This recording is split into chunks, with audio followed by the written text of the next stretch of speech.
오늘 욥기를 하려고 합니다. 앞으로 욥기, 시편, 잠언, 전도서, 아가서 이렇게 나오거든요. 이렇게 5권의 책은 제가 보기에 문학 작품이에요. 시편 같은 경우는 다 시고, 시편, 잠언, 전도서, 아가서 이건 다 시예요. 욥기에도 중간에는 거의 시적인 그런 글이 많고, 그걸 통해서 어떤 하나님의 경륜, 하나님의 뜻을 말하려고 하는 그런 글인 거죠. 일단은 그냥 아주 간략하게 이렇게 한 번씩 그냥 요약 정리하는 식으로 해서 이 5권의 책은 그냥 한번 보고 이렇게 넘어갈까 합니다. 네, 오늘 그래서 욥기인데 제가 제목을 욥기의 재해석이라고 한번 붙여봤거든요. 욥기는 1장부터 42장까지 있습니다.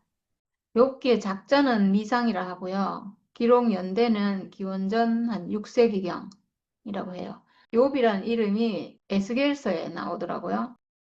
욥기가 나오고 나중에 에스겔이 쓰여졌다는 거죠. 우스라는 곳에 욥이라는 사람이 살고 있었고 그는 흠이 없고 정직하였으며 하나님을 경외하며 악을 멀리하는 사람이었다. 아들 7과 딸 3이 있었고 양이 7,000마리, 낙타가 3,000마리, 겨리소가 500쌍, 그러니까 1,000마리죠. 암나귀가 500마리, 종도 아주 많았고 동방에서 으뜸가는 부자였다. 그리고 아주 하나님 앞에 의로운 죄를 범하지 않는 그런 사람이라고 나오고 하루는 하나님의 아들들이 와서 주님 앞에 섰는데 사탄도 그들과 함께 서 있었다. 이렇게 했는데 여기서 하나님의 아들들 이렇게 할 땐 천사들을 말해요. 예. 지금 하나님과 천사들과 사탄이 이렇게 함께 있었다는 거죠. 그래서 주께서 사탄에게 어디를 갔다 오는 길이냐 이렇게 물으시니까 사탄이 땅을 이리저리 돌아다니다가 오는 길입니다. 이렇게 대답했고 그러니까 주께서 사탄에게 말씀하셨다. 너는 내 종 욥을 잘 살펴보았느냐? 이 세상에는 그 사람만큼 흠이 없고 정직한 사람, 그렇게 하나님을 경외하며 악을 멀리하는 사람은 없다. 이렇게 했어요. 그러니까 하나님 보시기에도 욥이 굉장히 의로운, 아주 정직하게 행하는, 하나님을 경외하고 하나님 앞에 의로운 그런 사람이라는 거죠. 그러니까 이 사탄은 송사하는 자잖아요. 항상 송사하는 자. 그래서 욥이 아무것도 바라는 것이 없이 하나님을 경외하겠습니까? 주께서 그와 그의 집과 그가 가진 모든 것을 울타리로 감싸주시고 그가 하는 일이면 무엇에나 복을 주셔서 그의 소유를 온 땅에 넘치게 하지 않으셨습니까? 이렇게 했어요. 그러니까 사람이 하나님을 섬기고 하나님께 순종하고 정말 오직 하나님을 경외하고 이렇게 살면 사탄이 이렇게 한다는 거죠. 복을 주니까 당연히 하나님이 복을 주시니까 섬기는 거겠죠. 이렇게 이제 송사한다는 거죠. 이제라도 주께서 손을 드셔서 그가 가진 모든 것을 치시면 그는 주님 앞에서 주님을 저주할 것입니다. 그 하나님이 주신 모든 복을 다 뺐으면 하나님을 저주할 겁니다. 그러면 하나님 섬길 사람 아무도 없습니다. 이렇게 하는 거죠. 그래서 이제 시험해 보라고. 하나님이 그가 가진 모든 것을 다 내게 맡겨보겠다. 다만 그의 몸에는 손을 대지 말아라. 이렇게 했어요. 사탄이 이 욥을 시험하도록 이렇게 사탄의 손에 넘겼어요. 예, 이게 참 왜 이렇게 하셨을까 막 싶잖아요. 근데 뭐 하여튼 이렇게 했답니다. 어쩌면 이 사건이 그 하나님이 사람을 창조해 놓으니까 사탄이 와서 선악과를 먹였잖아요. 그거랑 어떤 비슷한 일이 아닌가 그런 생각이 들어요. 왜냐하면 하나님이 그거를 못하게 했으면 감히 사탄도 그렇게 할 수 없었을 건데 하나님이 허락한 일이 아닌가. 왜냐하면 사람은 죽음의 운명 가져서 이 사탄 선악과를 이길 수 있는 승리자로 하나님이 원래 사람을 지었잖아요. 그러니까 먹여봐라. 이렇게 하셨을 거고 그리고 여기서도 시험해봐라. 이렇게 하신 게 아닌가. 욥을 믿으니까 그렇게 하셨겠죠. 네, 그렇게 해가지고 이제 욥이 자기의 재산과 자녀들을 한날에 다 잃어버렸다는 얘기가 이제 나옵니다. 그래서 자기의 모든 재산, 모든 가축들이 다 죽고 그리고 자녀들도 한 자리에 있는데 한 자리에서 다 죽고 이렇게 됐는데 그때 욥이 뭐라고 말했냐면 모태에서 빈손으로 태어났으니 죽을 때에도 빈손으로 돌아갈 것입니다. 주신 분도 주님이시요 가져가신 분도 주님이시니 주의 이름을 찬양할 뿐입니다. 이렇게 했어요. 자기의 모든 소유와 자기의 모든 자녀가 이제 죽게 됐는데 그러니까 엄청난 고난이죠, 이거는. 그러니까 여기서 말하는 고난이 지금 자기 소유가 없어지고, 자기 재산이 완전히 다 없어지고, 그리고 자기 가장 소중한 자녀도 다 죽고 이렇게 됐는데, 이게 사람이 가진 인간 문제예요. 인생이 가진 가장 큰 문제인 거죠. 소유의 문제, 그리고 내 자녀, 나이가 가장 소중한. 이걸 잃어버리는 게 사람에게 가장 큰 문제잖아요. 인생 문제. 가장 큰 인생 문제로 이제 이 사탄의 시험이 있다는 거죠. 그렇게 했을 때 욥은 원망하지 않고 주신 분도 하나님이시고 가져가시는 분도 하나님이시고. 그러니까 나는 하나님을 찬양합니다. 이렇게 했어요. 그래서 하나님을 원망하지 않았다고. 1장에는 이렇게 나오고 이제 2장에는 이렇게 되니까 2장인데 1장하고 똑같은 일이 벌어져요. 또 하나님의 아들들과 사탄이 하나님 앞에 서서 이제 함께 있는 상황이고 주께서 사탄에게 또 어디로 갔다 오는 길이냐 이렇게 물으니까 땅을 이리저리 돌아다니다가 오는 길입니다. 이렇게 하니까 또 너는 내 종 욥을 잘 살펴보았느냐? 이 세상에 그 사람만큼 흠이 없고 정직한 사람, 그렇게 하나님을 경외하고 악을 멀리하는 사람이 없다. 내가 나를 공연히 부추겨서 그를 해치려고 하였지만 그는 여전히 자기의 온전함을 굳게 지키고 있지 않느냐. 이렇게 했어요. 하나님이 이제 첫 번째 시험을 했는데 그러니까 첫 번째 사탄의 시험에서 욥이 당당하게 하나님 앞에서 이탈하지 않고 그 자기의 믿음을 지키고 이렇게 하나님을 찬양하고 이렇게 하니까 하나님이 이제 자랑스러운 거죠. 봐라. 욥이 아주 정직하고 하나님을 경외하고 악을 멀리한다. 내가 욥을 자랑하지 않았느냐 이렇게 이제 했어요. 그러니까 사탄이 가죽은 가죽으로 대신할 수 있습니다. 사람은 자기 생명을 지키는 일이면 자기가 가진 모든 것을 버립니다. 이렇게 했는데 소유는 소유로 대신할 수 있다는 거죠. 소유를 잃어버리면 또 소유를 또 취하면 되고 근데 자기 생명은 그렇지 않다는 거죠. 그래서 생명이 손상되는 일이면 반드시 원망할 것입니다. 이렇게 하고 그래서 이제라도 주께서 손을 들어서 그의 뼈와 살을 치시면 그는 당장 주님 앞에서 주님을 저주하고 말 것입니다. 예, 이게 이제 첫 번째 1장에서 나오던 인생 문제보다 더 근원적인 그런 인생 문제인 거죠. 인생이 가지고 있는 문제. 인생은 육체로 지어져서 이 육체가 많은 문제를 가지고 있잖아요. 많은 문제, 병들고 아프고 힘이 없어지고 늙고 뭐 이런 문제가 많잖아요, 인생이. 그러니까 이걸 가지고 사람을 시험하는 거죠. 그러니까 이 앞에 서면 사람은 어쩔 수가 없어요. 이게 육체가 가진 이 문제를 어떻게 할 수가 없잖아요. 그러니까 이걸 쳐버리면 사람이 하나님을 원망하게 된다는 거죠. 첫 번째 소유를 칠 때는 하나님이 그의 몸에는 손을 대지 말라 이랬거든요. 근데 이제 두 번째는 뼈와 살을 친다 이랬잖아요. 그러니까 몸을 치는 건데 육체를 치는 건데 생명만은 해하지 말라 이렇게 했어요. 그래서 사탄은 주 앞에서 물러나서 곧 욥을 쳐서 발바닥에서부터 정수리까지 악성 종기가 나서 고생하게 하였다. 그래서 욥은 잿더미에 앉아서 옹기 조각을 가지고 자기 몸을 긁고 있었다. 이렇게 했는데 사람이 겪을 수 있는 가장 큰 고통이죠, 사실. 육체의 이보다 사실 더 큰 고통도 있긴 있어요. 근데 대표적으로 이 피부병, 가려운 피부병을 들어서 이렇게 했는데 이게 엄청 고통스럽고 정말 이렇게 되면 막 죽기를 바랄 것 같아요. 도저히 살 수가 없습니다. 이렇게 할 것 같아요. 살아있는 것 자체가 고통스럽고 이렇게 됐는데 그러니까 아내가 와가지고 막 저주를 했다는 거예요.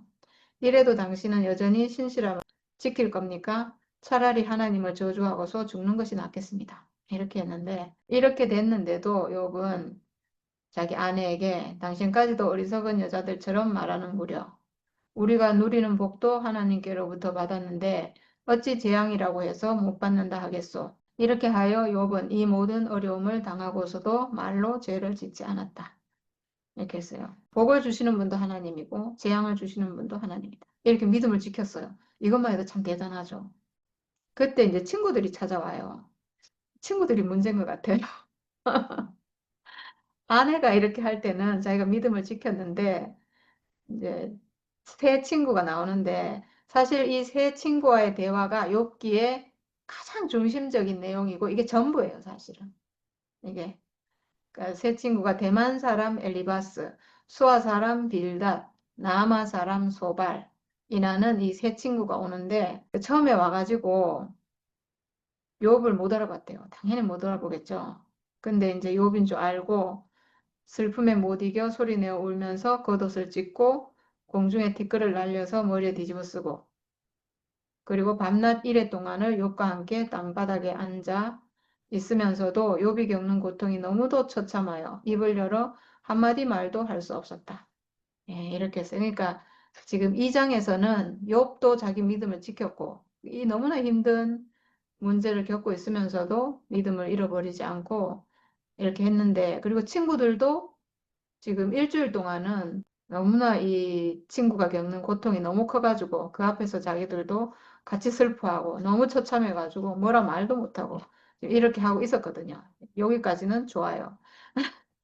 근데 이제 욥기 3장부터 문제가 시작됩니다.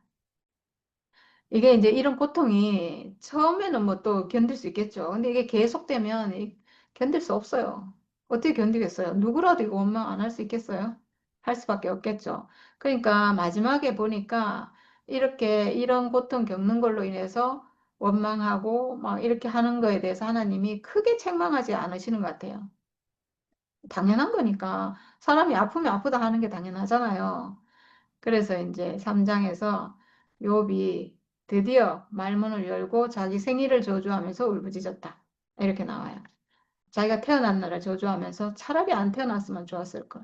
막 이렇게 저주하는데 사람들도 그러잖아요, 사실. 너무나 힘들고 고통스러우면 차라리 태어나지 않았으면 좋았을 걸. 왜 우리 어머니가 나를 낳고 미역국을 먹었나? 뭐 이런 소리 하잖아요. 그런 것처럼 친구들이 찾아온 지 7일 만에 마침내 입을 열고 차라리 내가 태어난 날 재앙이 일어나 내가 죽었으면 내가 죽어서 태어났으면 좋았을 걸 하고 자기가 태어난 것 자체를 저주했다고 이렇게 나오고요.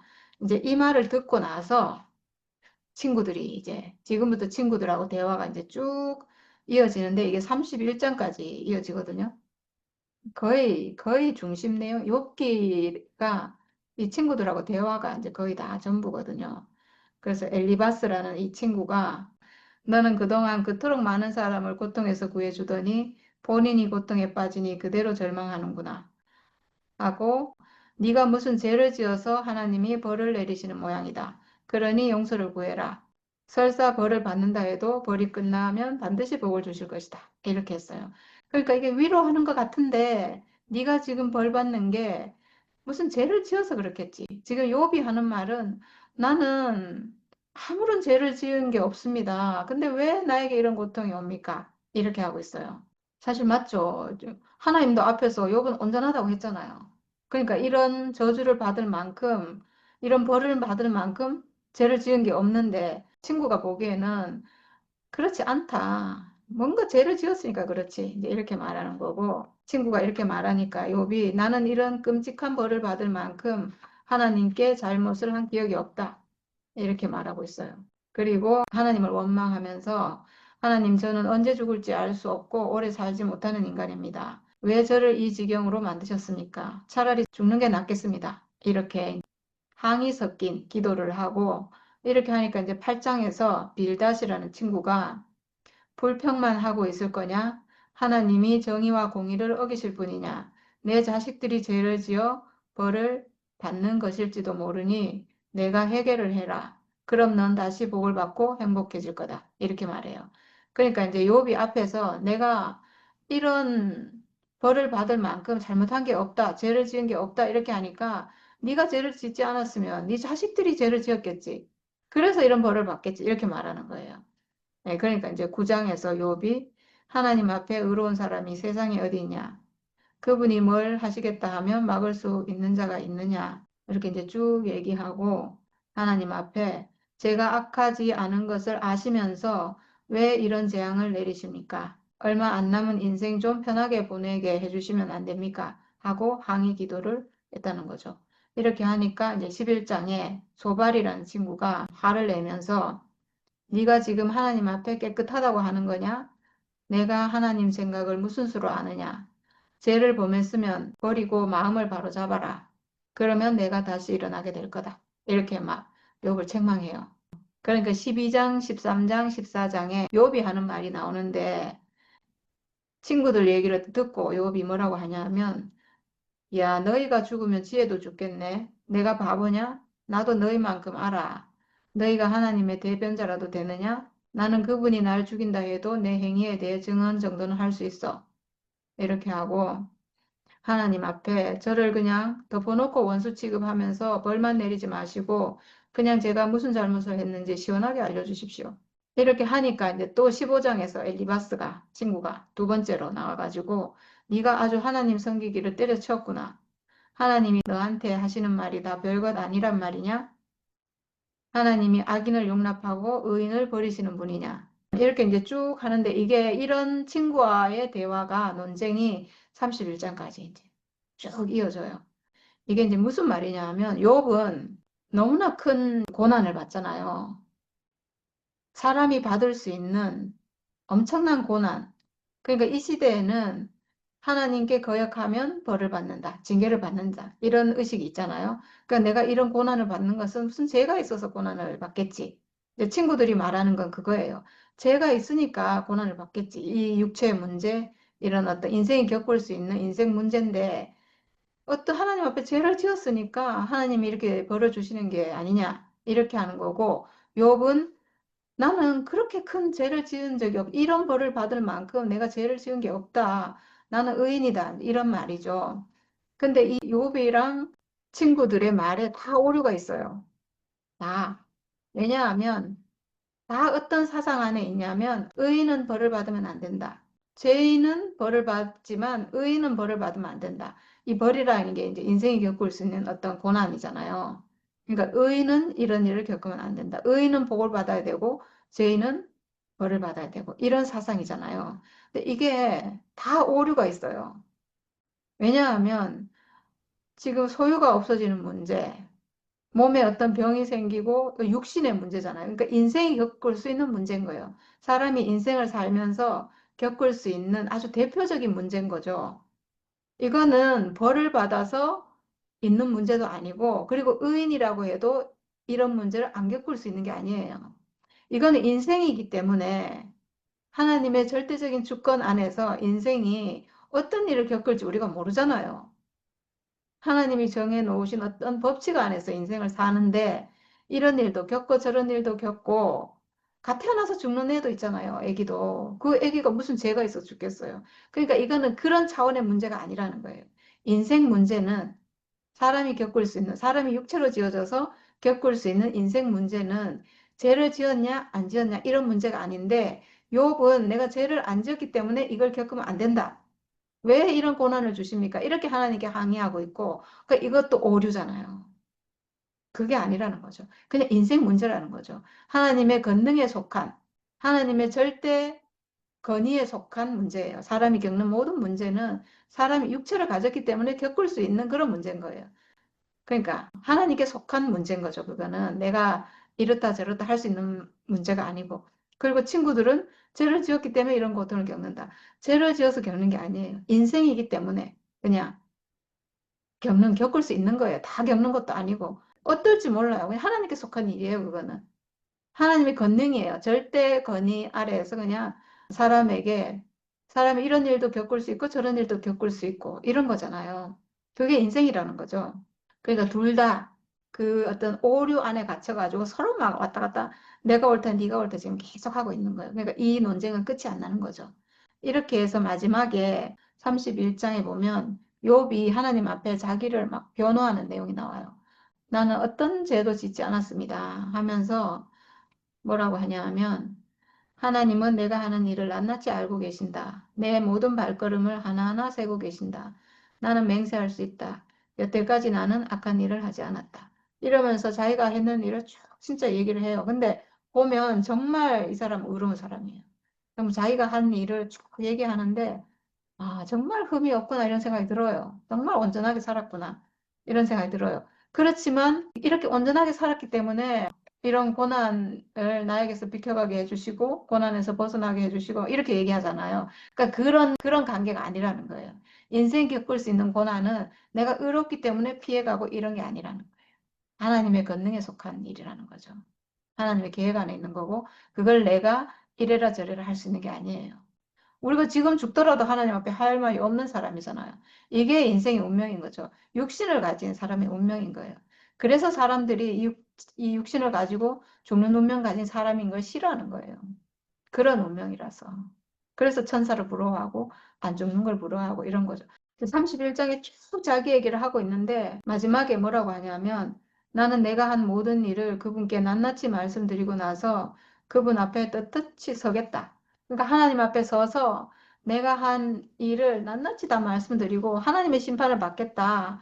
하나님 제가 정말 뭘 잘못했습니까? 뭘 잘못해서 이런 벌을 받습니까? 이렇게 지금 따지고 싶다 이거잖아요. 예, 이 얘기를 이제 하고 있어요. 31장까지. 지금 욥도 거기서 못 벗어나고 있어요. 이게 그런 문제가 아니라는 거를 뭐 그런 논리로 따지자면 정말 하나님 앞에 의로운 사람은 안 죽어야 된다. 이렇게까지 될 수 있거든요.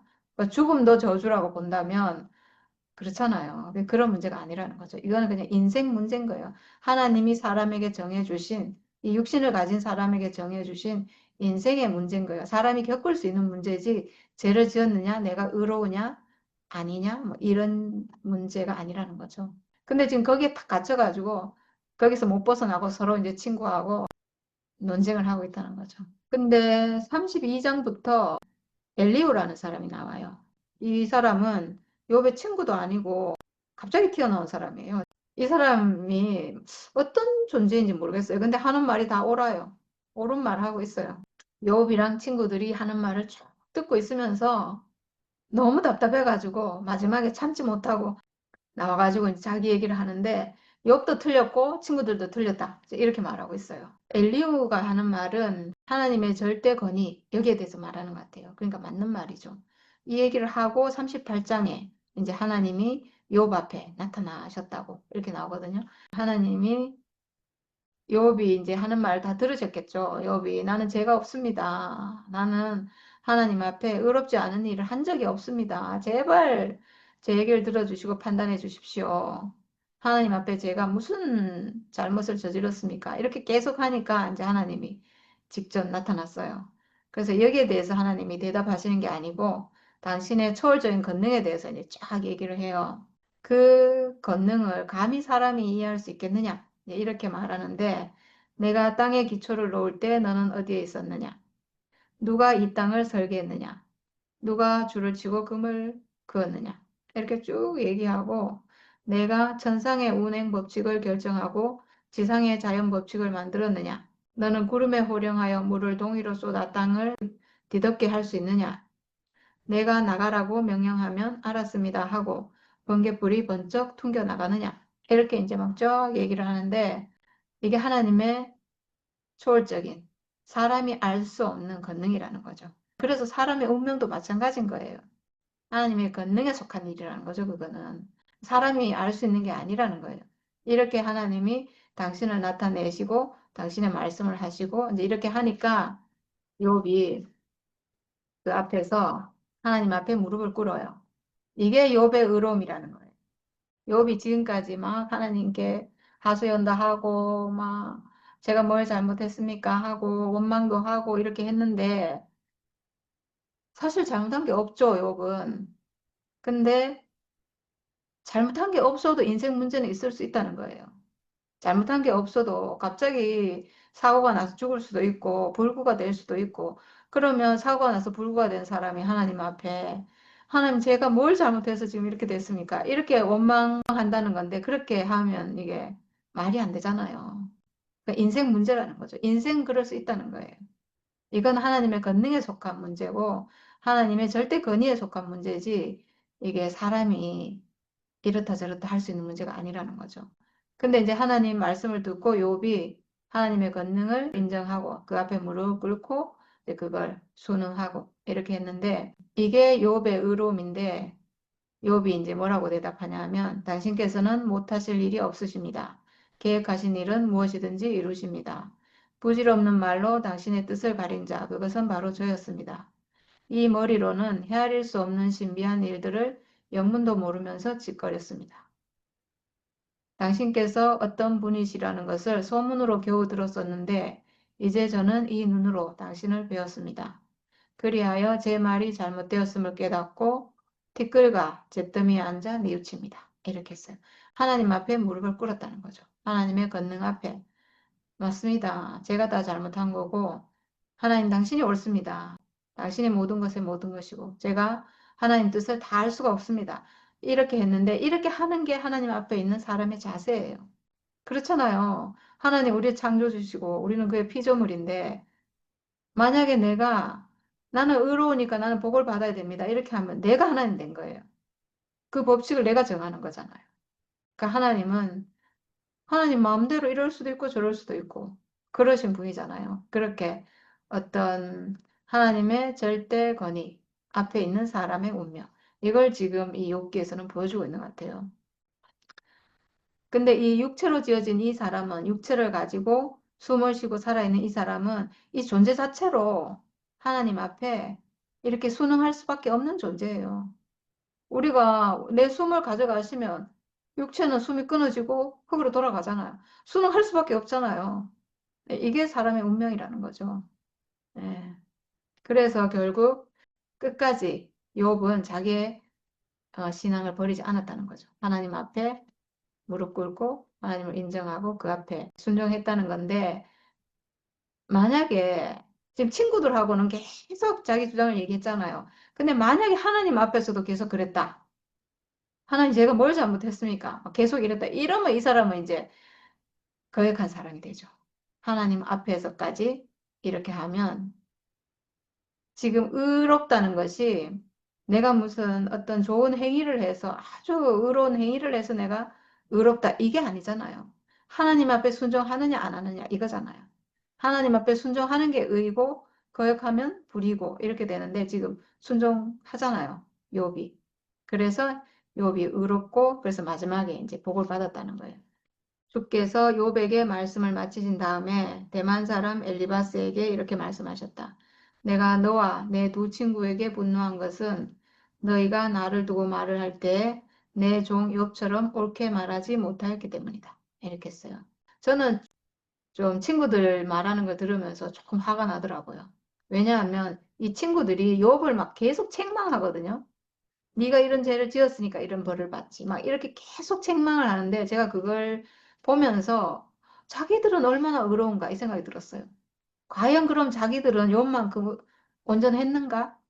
자기들은 그 말 할 자격이 있는가? 이런 생각이 들었거든요. 그게 의롭지 않다는 거죠, 이 친구들이. 그러니까 이 친구들은 욥에게 그런 말 할 자격이 없는 사람들이에요. 자기를 돌아보면 그 말 할 수 없잖아요. 자기가 만약에 지금 욥처럼 그런 상황이 됐으면 어떻게 그런 말을 할 수가 있어요. 자기들도 죄인인데. 근데 하나님이 욥이 친구들을 위해서 대신 속죄 제물을 드려주면 내가 너희들을 용서하겠다. 이렇게 하세요. 욥이 죽게 자기 친구들을 용서해 주시라고 기도를 드리고 난 다음에 주께서 욥의 재산을 회복시켜 주셨는데 욥이 이전에 가졌던 모든 것보다 배나 더 돌려주셨다. 그리고 그는 아들 7과 딸 3을 낳았다. 첫째 딸은 여미마, 둘째 딸은 그시야, 셋째 딸은 게렌 합복이라고 불렀다. 이렇게 했는데 제가 이 딸 3명 이름을 제가 왜 얘기했냐면 이 김치원 목사님 이 얘기를 되게 자주 했어요. 이게 신학 때 시험 문제로 잘 나온대요. 이 욥의 3딸 이름이 여미마, 그시야, 게렌 합복. 이 땅의 어디에서도 욥의 딸들처럼 아리따운 여자를 찾아볼 수 없었다. 그러니까 그 아내 있잖아요. 욥을 저주했던 그 아내는 벌을 안 받고 아마 그 아내하고 같이 살고 그래서 또 아들, 딸을 이렇게 낳는 것 같아요. 뭐 아내를 새로 얻었다 이런 말 없잖아요. 이렇게 해서 욥은 그 뒤에 140년을 살면서 그의 아들과 손자 4대를 보았다. 욥은 이렇게 오래 살다가 세상을 떠났다. 이렇게 이제 끝나는데요. 이렇게 욥기는 하루 만에 끝납니다. 아, 욥기를 재해석해야 되는데, 잠깐만. 이렇게 지금 이 욥기의 저자가 하려고 하는 말은 인생이 받는 고난은 죄가 있어서 인생에 고난이 있는 것이 아니다. 이런 말인 거예요. 죄가 있어서 하나님 벌을 내리시는 게 아니다. 인생이 겪는 고통은 벌이 아니라는 거예요. 하나님이 주시는 벌이 아니다. 인생 문제다, 이거는. 하나님 권능에 속한, 절대 권위에 속한 인생이 겪을 수 있는 그냥 그런 일인 거지, 이게 벌이 아니라는 거예요. 인과 응보가 아니다. 잘못했으니까 벌 받고 이런 문제가 아니라는 건데, 이게 굉장히 어떻게 보면 신선해요. 왜냐하면 지금까지는 하나님을 거역하고 범죄를 하면 하나님이 어떤 징계를 줬잖아요. 그래서 문제가 생겼잖아요, 사실은. 죽기도 하고 전쟁이 나가기도 하고 막 전쟁에서 패하기도 하고 이런 문제가 생겼잖아요. 그래서 죄를 지으면 징계가 있다. 이런 사상이었잖아요, 사실은. 근데 지금은 그게 아니에요. 그런 내용이 아니에요. 인과응보가 아니고 인생의 고난은 죄로 인한 것이 아니다. 이런 얘기잖아요. 이게 핵심 주제예요. 욥기의 주제가. 그래서 이런 인생 문제는 하나님의 권능에 속한 문제다. 사람이 하나님의 계획을 다 알 수가 없다. 하나님의 절대 권위 앞에 우리는 무릎 꿇고 순종할 수밖에 없다. 이런 얘기거든요. 저는 이거 보면서 이제 제 해석을 만약에 우리가 우리 생명으로 해본다면, 욥이 잘 살고 있었잖아요. 욥이 잘 살고 있었는데 왜 문제가 생겼는가? 사탄이 시험을 했어요. 사탄이 시험을 해가지고 그때부터 문제가 생겼거든요. 그러니까 인생의 문제라는 건 사실은 사탄의 시험 때문에 오는 거예요. 사탄의 시험은 뭔가 사람이 선악과 먹은 거잖아요. 선악과 먹어서 이 송사를 하는데 사탄이 송사하는데 그래서 친구들이 와서 막 송사를 하잖아요. 세 명의 친구가 와가지고 그러니까 아내도 송사하고 친구들도 송사하고 이렇게 하니까 이제 막 욕도 그걸 참을 수가 없어가지고 네가 잘못해서 이런 벌을 받는다 하니까 그거를 그게 너무 억울하니까 거기에 대해서 막 항변을 하다 보니까 지금 계속 이제 나는 잘못한 것이 없다. 내가 왜 이런 벌을 받아야 되냐 막 이렇게 지금 계속 하게 됐는데 결국은 사탄의 송사 때문이고 사탄이 준 선악과를 먹어서 내 안에 그 선악과 생명이 나를 지배하고 있어서 이 세 친구가 자기를 송사하는데 결국 이 송사는 어디서 오는 거냐면 내 생각으로 오는 거예요. 내 생각으로. 그러니까 인생의 모든 문제는 선악과로 인한 생각 때문인 거죠. 죄 때문이 아니고, 그러니까 내가 어떤 잘못을 저질러 가지고 어떤 하나님께 벌을 받는 게 아니고, 그게 아니고 선악과 사탄으로 인해서 선악과가 나에게 들어와서 내 안에 송사하는 어떤 세력이 내 안에 있어서 그 사탄으로 인한 거라는 거죠. 이런 모든 문제가, 인생의 모든 문제가 사실은 이런 문제 저런 문제가 많은데 사실 생각으로 괴롭잖아요, 사람이. 생각으로. 정말 막 욥이 겪는 이런 고난, 그러니까 뭐 재산이 없어지고 자식이 죽고 막 이런 인생 문제를 사람이 겪을 수 있는데 그건 아주 극단적인 정말 어마어마한 그런 문제인데 그런 문제 아니라도 아주 사소한 문제라도 사람이 그런 일로 고통을 겪고 이러는 건 다 생각 때문이잖아요. 그러니까 사탄의 송사 때문인 거죠. 인생의 고난은 하나님이 벌러 주시는 게 아니고 사탄의 시험에서 내 안에 들어온 선악과의 송사 때문에 온다고 이렇게 볼 수 있죠. 우리가 겪는 고통을 그냥 인생이 가질 수 있는, 그러니까 우리가 정상적인 내 안에 송사하는 세력이 없이 내가 하나님 앞에 있는 사람으로 내가 겪는 어떤 일을 보면, 아, 내가 이런 일 겪을 수 있구나. 내가 사람이니까 이걸 겪을 수 있구나. 이렇게 넘어갈 수 있는데, 그게 아니고 내가 어떤 문제가 생겼는데 그 문제를 사탄이 송수하기 시작하면 그 문제가 계속 증폭되고 증폭되고 너무너무 커지고 막 엄청난 인생 문제로 간다는 거죠. 사탄의 송사 때문에. 근데 우리가 그런 사탄의 송사가 아닌 인생의 운명의 자리에 하나님 앞에 있는 사람의 위치로 돌아오면 아, 이거는 하나님의 권능에 속한 거구나. 사람이면 이걸 겪을 수 있는 거구나. 이렇게 그런 송사를 싹 물리칠 수 있다는 거예요. 그래서 내가 하나님 앞에 순종하고 하나님 앞에 돌아온 사람으로, 하나님 앞에 있는 사람으로 이렇게 하나님을 원망하는 것이 아니라, 그리고 내 인생을 저주하는 것이 아니라, 사람이 이런 일을 당하면 인생을 저주하게 되잖아요. 내가 왜 이렇게 고통을 겪고 왜 이렇게 막 이렇게 내 운명을 저주하고 내 인생을 한탄하고 결국은 하나님을 원망하고 이렇게 이제 죄를 짓게 된다는 거예요. 근데 우리가 그게 아니고 송사하는 말이 아니라 내가 정말 하나님 앞에 있는 사람으로 돌아오면 정상적인 사람으로 생각하고 그 자리에서도 내가 하나님께 감사할 수 있는 이런 사람으로 살 수 있게 된다는 거죠. 왜냐하면 이게 송사가 없으니까요. 내가 왜 이런 어떤 생각, 잘못된 생각으로 내가 빠지는 게 아니고 이 생각은 싹 다 가짜니까. 내가 살아있는 날 동안 내가 어떤 형편에 처하든지 하나님 앞에 있고 하나님을 찬양하는 사람으로. 그러니까 하나님이 자랑할 수 있는 사람으로 내가 살 수 있다는 거예요. 하나님이 사탄 앞에서 나를 자랑할 수 있는 사람. 그거 봐라. 내가 저 사람은 의롭지 않으냐. 저 사람은 네가 봐도 의롭지 않으냐. 이렇게 할 수 있는 사람이라는 거죠, 우리가. 이 죽음의 운명을 가졌지만 이 운명을 내가 저주하는 것이 아니라 도리어 자랑하는 사람으로 있으면 그거 봐라. 죽음의 운명 가졌지만 이 죽음을 감수하고 찬양하지 않느냐. 이 죽음의 운명을 받아들이고 이거를 도리어 이걸 역전을 시켜가지고 그 운명으로 내가 승리하는 사람으로 이 운명으로 하나님을 찬양하는 사람으로 살지 않느냐. 이렇게 하나님이 사탄 앞에서 자랑할 수 있는 사람으로 우리가 살 수 있다는 거예요. 지금 그렇게 살고 있고 사탄은 지금 우리를 송사할 수가 없어요. 뭘로 송사하겠어요? 우리가 지금 하나님을 찬양하는데 하나님이 우리를 뭐 우리에게 무슨 복을 줘서 우리가 찬양하나요?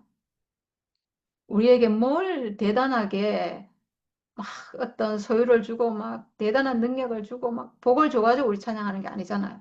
그냥 인생 운명 자체로 죽음을 가지고 찬양하고 있잖아요. 죽음을 가지고 찬양하고 있는데 사탄이 뭐라고 송사하겠어요? 송사할 수 없는 거죠. 그래서 하나님이 당당하게 욥을 자랑했듯이 당당하게 사탄 앞에 자랑할 수가 있죠. 우리가 이 죽음의 운명을 가지고 하나님을 찬양하니까. 예, 이렇게 살 수 있다는 거예요, 사람은. 이게 하나님 앞에 있는 참 사람이라는 거죠. 하나님이 자랑할 수 있는 그런 사람으로 지금 우리가 이렇게 살고 있어서 정말 너무나 감사하고 사람을 지으신 우리 하나님을 정말 찬양합니다. 네, 감사합니다. 구체적인 내용 안 하고 오늘 이렇게 딱 해도 되네요, 진짜. 말하려고 하는 내용이 이렇게 파악되니까 가능한 것은.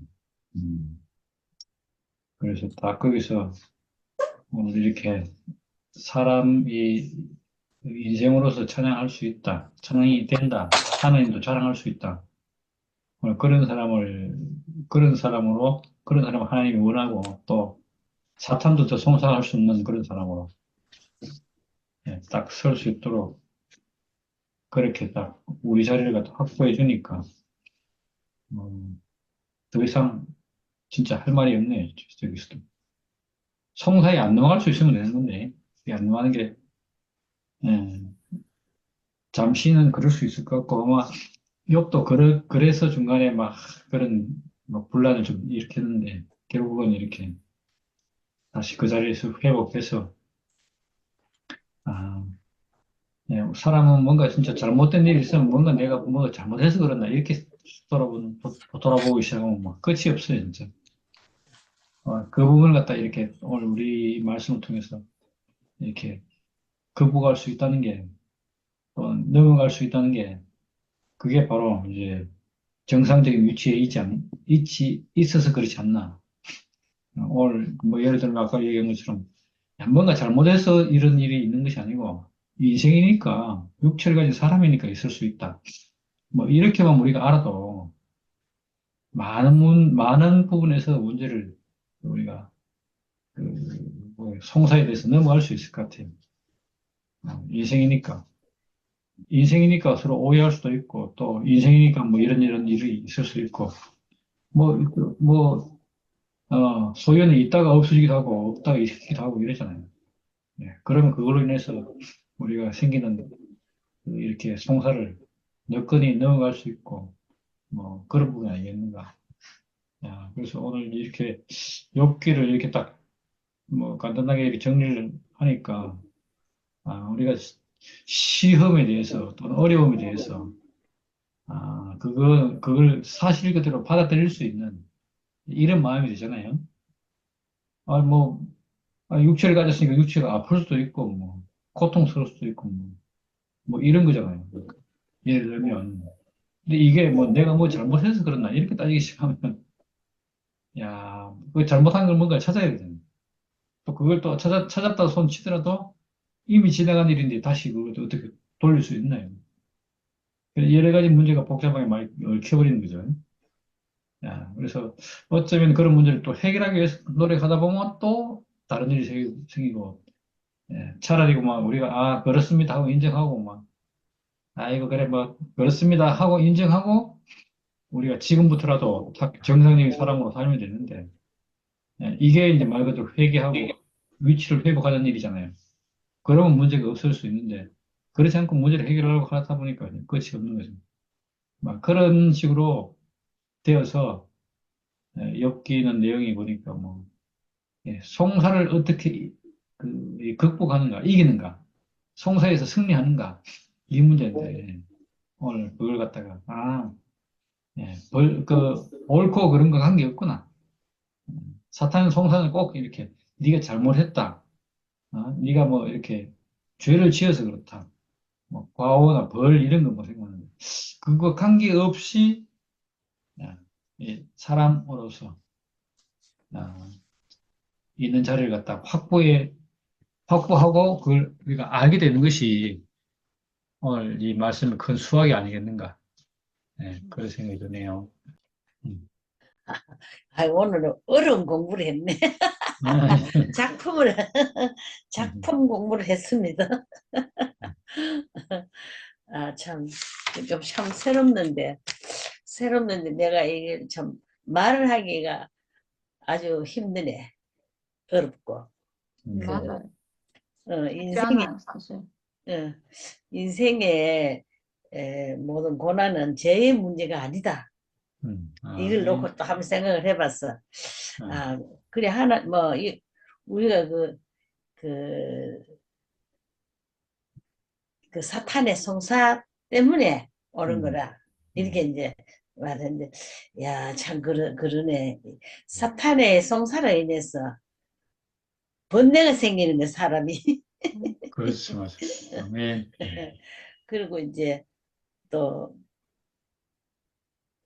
그,